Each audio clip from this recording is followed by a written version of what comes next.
मंजू वर्मा, सह आचार्य, राजकीय कला महाविद्यालय सीकर।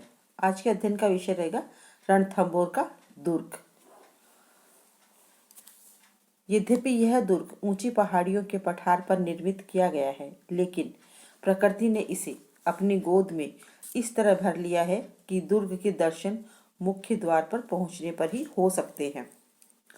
यह दुर्ग चारों ओर से आच्छादित है। कुछ इतिहासकारों की मान्यता है कि इस दुर्ग का निर्माण 944 ईस्वी में चौहान राजा रणथान देव ने बनवाया था और उसी के नामानुसार इसका नाम रणथंभौर रखा गया, जो कालांतर में रणथंभौर हो गया। अधिकांश इतिहासकारों की मान्यता है कि 8वीं शताब्दी के लगभग महेश्वर के शासक रतिदेव ने इस दुर्ग का निर्माण करवाया था, जो संभवतः चौहान शासक था और चौहानों ने लगभग 600 वर्ष तक शासन किया। हमीर रासो के अनुसार इसका प्रारंभिक नाम रणस्तंभपुर था। इस दुर्ग में कोई कलात्मक भवन नहीं है, फिर भी इसकी विशालता, सुदृढ़ता तथा दुर्ग की घाटियों की रमणीयता दर्शकों को अपनी ओर आकर्षित कर लेती है। रणथंभौर का प्रवेश द्वार नौलखा दरवाजा कहलाता है, जो अत्यंत ही सुदृढ़ दिखाई देता है, जिसका जीर्णोद्धार जयपुर के महाराजा जगत सिंह ने करवाया था। नौलखा दरवाजा से प्रवेश कर आगे चलने पर एक त्रिकोणीय समूह है, जिसे चौहान वंशीय शासकों के काल में तोरण द्वार, मुस्लिम शासकों के काल में अंधेरी दरवाजा और जयपुर के शासकों के द्वारा त्रिपोलिया दरवाजा कहा जाता था। इस स्थान से थोड़ी दूर आगे चलने पर हमें 32 विशाल खंभों वाली 50 फुट ऊंची छतरी दिखाई देती है। यह छतरी चौहान राजा हमीर ने अपने पिता की मृत्यु के बाद उसकी समाधि पर बनवाई थी, जिस पर सुंदर नक्काशी की गई है। छतरी के गर्भगृह में काले भूरे रंग के पत्थर निर्मित एक शिवलिंग है। दुर्ग के मध्य में राजमहल के भग्नावशेष दिखाई देते हैं, जो जीर्ण शीर्ण हो चुका है। फिर भी इसके विशाल खंभे, सुरंगनुमा गलियारे, भैरव मंदिर, रसद कक्ष, शस्त्रागार आदि उस युग की स्थापत्य कला के श्रेष्ठ नमूने हैं। इसके पिछवाड़े में एक उद्यान है, जिसमें एक सरोवर है। उद्यान से एक मस्जिद के खंडर दिखाई देते हैं, जिसे अलाउद्दीन खिलजी ने दुर्ग पर अधिकार करने के बाद बनवाई थी। राजमहल से आगे चौहान वंशीय शासकों द्वारा निर्मित गणेश मंदिर है। मंदिर के पूर्व में अज्ञात जल स्रोत का भंडार है। इस जल स्रोत से थोड़ी दूर विशाल कमरों वाली इमारतें हैं। शिव मंदिर व इसके आसपास सामंतों की हवेलियां तथा बादल महल है, जो भाली झरोखों से अलंकृत है। ये महल आमोद प्रमोद के लिए उपयोग में लाया जाता है। इस महल से 1 किलोमीटर दूर एक विशाल इमारत है, जिसे हमीर कचहरी कहते हैं, जिसमें बैठकर चौहान शासक प्रजा को न्याय प्रदान करते थे। यहाँ से थोड़ी दूरी पर दिल्ली दरवाजा है, जो सुरक्षित घेरा बनाए हुए है। दुर्ग के प्रवेश द्वार के बाईं ओर जोगी महल है, जो पूर्णतः खंडर हो चुका है, लेकिन 1961 ईस्वी में राजस्थान सरकार ने वन विभाग ने इसका नवनिर्माण करवाया। आजकल बाघ परियोजना के अंतर्गत यह नवनिर्मित भवन पर्यटकों का विश्राम गृह बना हुआ है। इस प्रकार रणथंभौर का विशाल एवं सुदृढ़ दुर्ग शौर्य और सुरक्षा का अद्भुत संगम स्थल है, जहाँ चौहान शासकों की कीर्ति का अमर स्मारक माना जाता है। नेक्स्ट सेकंड है कुंभलगढ़ का दुर्ग। उदयपुर से लगभग 60 मील दूर सादड़ी ग्राम के पास मेवाड़ और मारवाड़ की सीमा पर कुंभलगढ़ का दुर्ग स्थित है। यह दुर्ग महाराणा कुंभा ने सूत्रधार मंडन नामक शिल्पी के तत्वाधान में बनवाया था। पहाड़ियों व घाटियों से घिरा होने के कारण इसका सामरिक महत्व भी अधिक है। कुंभा ने इसका निर्माण कार्य विक्रम संवत 1495 से विक्रम संवत 1505 ईस्वी के मध्य करवाया था, जो चैत्र शुक्ल 13 विक्रम संवत 1515 में पूरी तरह बनकर तैयार हुआ था।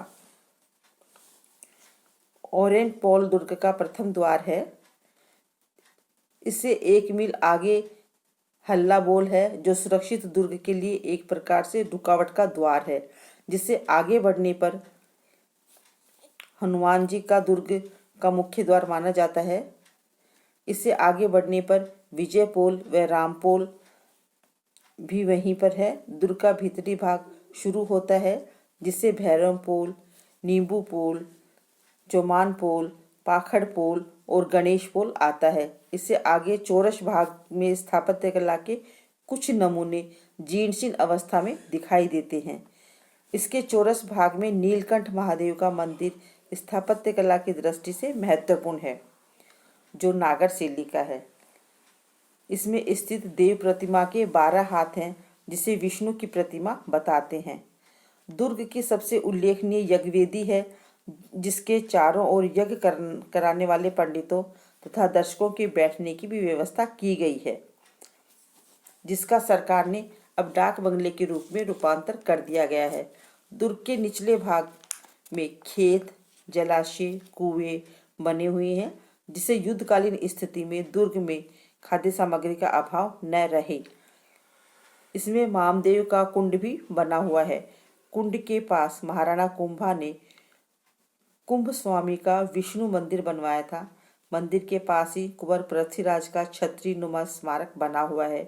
कुंभलगढ़ दुर्ग की मुख्य विशेषता दुर्ग के भीतर एक और दुर्गगढ़ है, सबसे ऊंचे भाग पर स्थित है।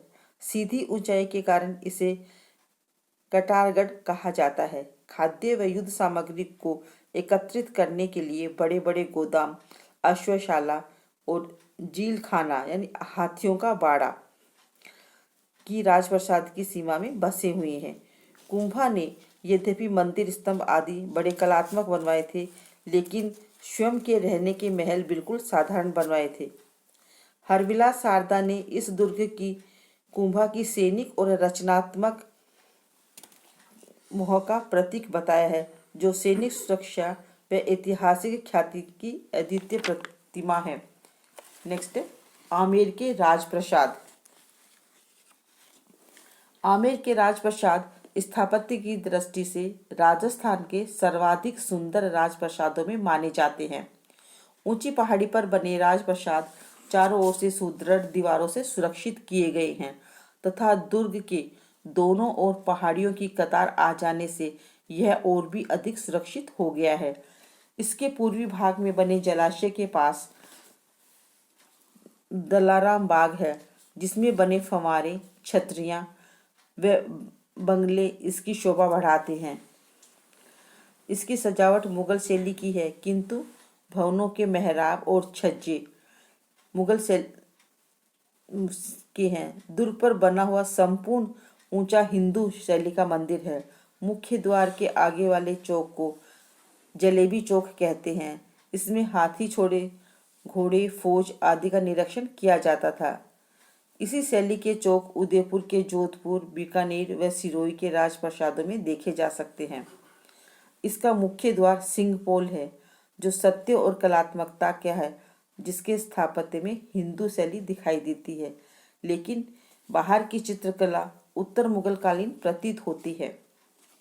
मुख्य द्वार में प्रवेश करने के बाद चौक आता है, जिसके कोने पर एक खुला भवन बना हुआ है, जिसे दीवाने ए आम कहते हैं, जो मुगल शैली का दिखाई देता है, लेकिन अंदर का भाग हिंदू शैली का है। अंदर का संपूर्ण ढांचा आगरे के किले के दीवाने ए आम के अनुरूप है, लेकिन खंबे, छत आदि हिंदू शैली की हैं। इस भवन में लगा हुआ कमरा मजलिस विलास कहलाता है, जहां शासक अपने प्रशासनिक पदाधिकारियों से विचार विमर्श करते थे। दीवाने ए आम के दक्षिण में गणेश पोल है, जो शुद्ध राजपूत शैली का है। चौक के एक तरफ शीश महल है, जो मुगल शैली को प्रदर्शित करता है, जिसे दीवाने ए खास भी कहा जाता है। इसके सामने सुख निवास व सुख मंदिर राजपूत शैली का है। महल के दरवाजे चंदन की लकड़ी के बने हुए हैं तथा उस पर हाथीदांत का कलात्मक काम भी है। गणेश पोल के ऊपर के भाग में सुहाग मंदिर व दालान में जालियां लगी हैं। जिसके ऊपर से स्त्रियां नीचे की ओर बाहर होने वाले उत्सवों को देख सके। यहाँ से कुछ आगे जैगट से लगे हुए भवन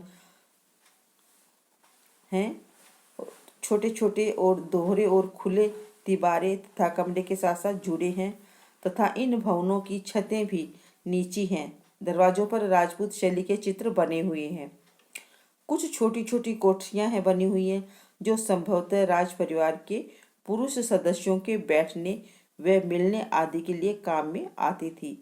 राजा मानसिंह ने बंगाल के राजा के द्वार को परास्त कर देवी की मूर्ति यहाँ लाकर यानी शीला देवी के मंदिर में स्थापित की थी, जो श्याम पाषाण की बनी हुई है। आमेर दुर्ग में महलों के उत्तर पश्चिमी जगत शिरोमणि का मंदिर स्थापत्य कला की दृष्टि से एक श्रेष्ठ कलाकृति है, जो मानसिंह के पुत्र जगत सिंह की स्मृति में उसकी विधवा पत्नी ने बनवाया था। मंदिर के गर्भगृह में काले पत्थर की कृष्ण मूर्ति है। आमेर के राजप्रसादों में फर्ग्यूसन व ब्राउन ने मुगल शैली का माना है, जो जीएन शर्मा के अनुसार बाहरी दिखावे में मुगल शैली है दिखाई देते हैं, लेकिन इसका संपूर्ण आंतरिक ढांचा मंडन के राजभवन में दिए गए ढांचे से अधिक निकट है। नेक्स्ट है अन्य विख्यात दुर्ग, ये अगले व्याख्यान में बताया जाएगा।